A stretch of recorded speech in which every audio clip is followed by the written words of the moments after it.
apa kabar? Saatnya Anda menyimak berita Semarang bersama saya Tabita Putri. Sejumlah berita menarik akan kami sajikan untuk Anda. Berikut 3 berita utama hari ini. Terjatuh dari motor usai mencuri helm, seorang pencuri nyaris tewas dihajar warga. Ancam akan menyebarkan video mesra korban dengan pacarnya. Seorang pria di kota Semarang mencabuli adik iparnya yang masih di bawah umur.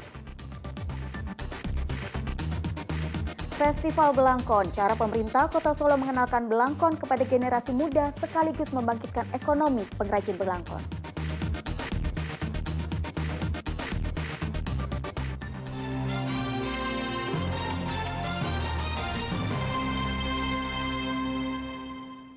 Informasi pertama, seorang pencuri nyaris meregang nyawa diamuk massa karena kepergok mencuri helm di halaman sebuah minimarket di Kabupaten Rembang. Pelaku ternyata pemain lama karena masuk dalam DPO Polda Jawa Tengah untuk kasus penipuan.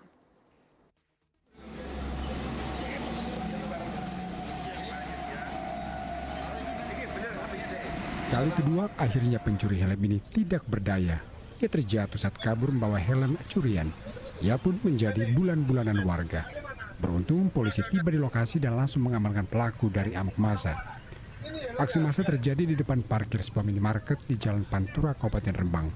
Dari CCTV, pelaku datang dengan sepeda motor.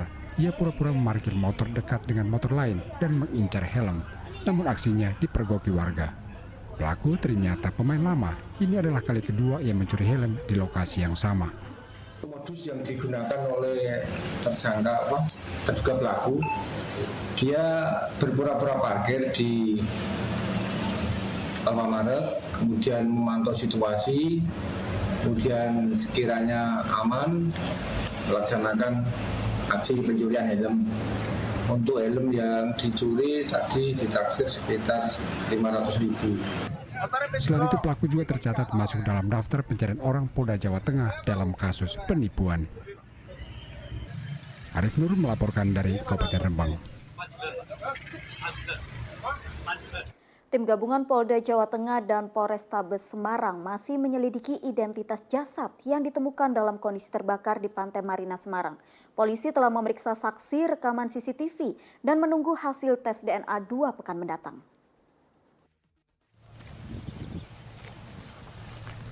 Siapa sesungguhnya identitas jasad yang ditemukan terbakar bersama motornya di Pantai Marina Semarang masih menjadi tanda tanya. Tim gabungan Polda Jawa Tengah dan Polrestabes Semarang sejauh ini telah memeriksa saksi, baik dari lokasi, keluarga maupun rekan kerja terduga korban. Selain itu, CCTV menuju lokasi penemuan jasad juga sedang diselidiki. Berdasarkan sejumlah bukti di lokasi, dari name tag dan motor plat merah yang terbakar, dugaan kuat korban adalah Paulus Iwan Budi, ASN yang bertugas di Badan Pendapatan Daerah Kota Semarang. Namun polisi masih menunggu konfirmasi pasti dari tes DNA yang hasilnya baru diketahui 2 pekan mendatang. Penyidik masih melakukan pendalaman pemeriksaan terhadap saksi-saksi, baik saksi yang ada di sekitar TKP, keluarga maupun rekan kerja. Kemudian kami juga sedang melakukan pendalaman terhadap alat bukti, yaitu berupa CCTV yang ada di beberapa tempat yang mengarah pada TKP. Kemudian yang ketiga, saat ini kita juga masih menunggu hasil tes DNA. Apakah memang mayat yang ditemukan itu adalah saudara Iwan Budi atau bukan? Kita masih menunggu dari Bidokes. Polisi memastikan korban dibunuh terlebih dahulu sebelum jasadnya dibakar. Kepastian didukung sejumlah alat bukti di lokasi. ASN bernama Paulus Iwan Budi hilang secara misterius sejak 24 Agustus lalu. Iwan menjadi saksi pertama dalam kasus dugaan korupsi sertifikasi PSU dari BSB tahun 2010 senilai 3 miliar rupiah Pemkot Semarang. Agus Hermanto melaporkan dari Kota Semarang. Pencabul adik ipar di Kota Semarang akhirnya dibekuk polisi. Anehnya pelaku merekam seluruh adegan pencabulan terhadap korban dengan dalih sebagai dokumentasi. Pencabulan terhadap adik ipar yang notabene anak di bawah umur berinisial JP terbongkar atas laporan keluarga korban. warga menemukan video tindakan pencabulan terhadap korban di ponsel milik pelaku. Pelaku adalah DAS yang tak lain kakak ipar korban sendiri. Pelaku mengakui telah mencabul adik iparnya berulang kali. Peristiwa pencabulan bermula saat pelaku menemukan video korban dengan pacarnya di kamar indekos. Video ini ternyata menjadi senjata bagi pelaku untuk mengancam korban. Syaratnya melayani pelaku. Korban tidak berdaya, apalagi menumpang hidup dengan tersangka. Sejak September 2021 hingga Januari 2022, pelaku mencabuli korban. Anehnya, pelaku merekam semua adegan saat mencabuli korban. Hubungan pelaku dengan korban adalah ipar. Jadi istri tersangka ini adalah kakak dari korban. Betul ya? Ya. Jadi kemudian yang menjadi unik dari peristiwa ini, yang pertama adalah korban ini di bawah umur 15 tahun. Dan yang kedua, beberapa kali dari proses pencabulan itu didokumentasikan. Pelaku tidak hanya dijerat dengan Undang-Undang Perlindungan Anak dengan ancaman hukuman 15 tahun penjara, namun juga langsung diceraikan oleh istrinya. Agus Hermanto melaporkan dari Kota Semarang. Polda Jawa Tengah mengungkap 3 kasus pencabulan yang paling menonjol selama sepekan terakhir. Pada 2 kasus di Batang dan Banjarnegara, puluhan anak di bawah umur menjadi korban aksi bejat pelaku yang tak lain adalah guru mereka sendiri. Polda Jawa Tengah merilis 3 kasus pencabulan yang paling menonjol selama sepekan terakhir pada hari Senin.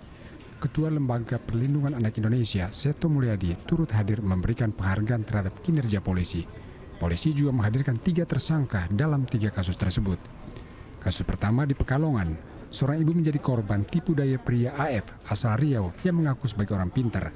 Celakanya pelaku minta korban berhubungan intim dengan 2 anaknya dan memotong puting payudaranya, lalu direkam. Video itu kemudian dipakai pelaku memeras korban dan meminta sejumlah uang. Kasus kedua terjadi di Banjarnegara. Guru agama berinisial SAW mencabuli santri sesama jenis yang di bawah umur sejak tahun 2021 hingga 2022. Dan kasus terakhir terjadi di Batang. Seorang guru mencabuli 10 siswi dengan modus tes kejujuran calon pengurus OSIS. Seorang guru dengan inisial AM, dia telah melakukan perbuatan cabul dan juga persetubuhan kepada murid-muridnya. Adapun modus yang dilakukan adalah dengan pemilihan anggota OSIS. Setelah ini ada beberapa klaster kelas 1 atau kelas 7, kemudian kelas 8 dan kelas 9. Di mana pada klaster kelas 7 dia kebanyakan hanya melakukan perbuatan pencabulan. Kemudian setelah terbiasa dia akan melaksanakan persetubuhan.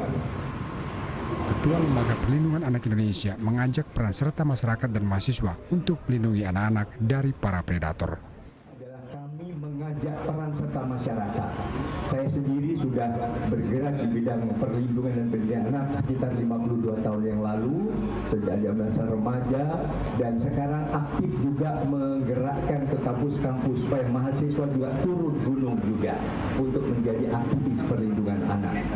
Selain dijerat Undang-Undang Perlindungan Anak, Kak Seto mendukung hukuman kebiri secara medis kepada para pelaku.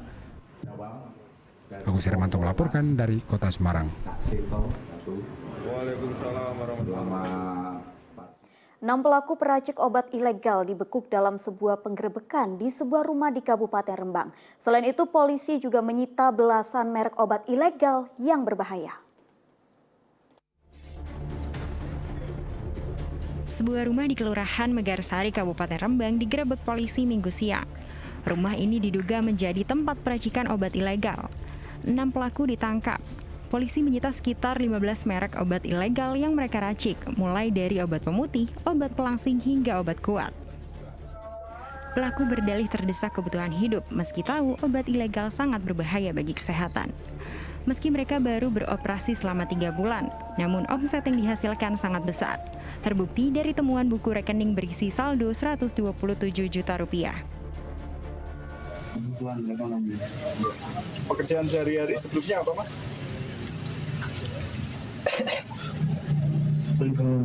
Mas tahu nggak obat ini bahaya, Mas, untuk masyarakat? Ada yang dia racik sendiri, ada yang dia beli sudah jadi, tapi dia jual kembalinya itu untuk merek lain dan kegunaan obat lain. Itu.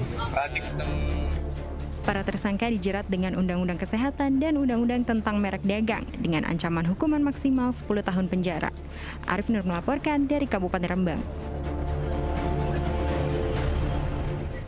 Tim gabungan kantor imigrasi kelas 1 Pemalang dan tim pengawasan orang asing Kabupaten Brebes merazia sejumlah perusahaan yang memperkerjakan orang asing. Tim gabungan melakukan razia keimigrasian terhadap 12 perusahaan modal asing.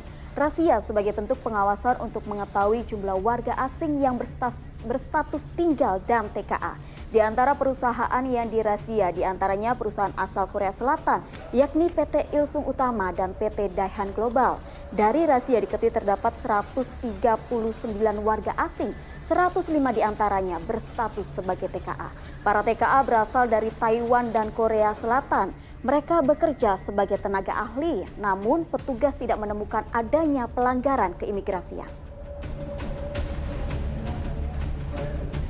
TKA itu ada 105 Dari berapa PT? Dari berapa PT? Perusahaan 12 perusahaan gitu lah yang Brebes yang itu PMA ya, dan asing.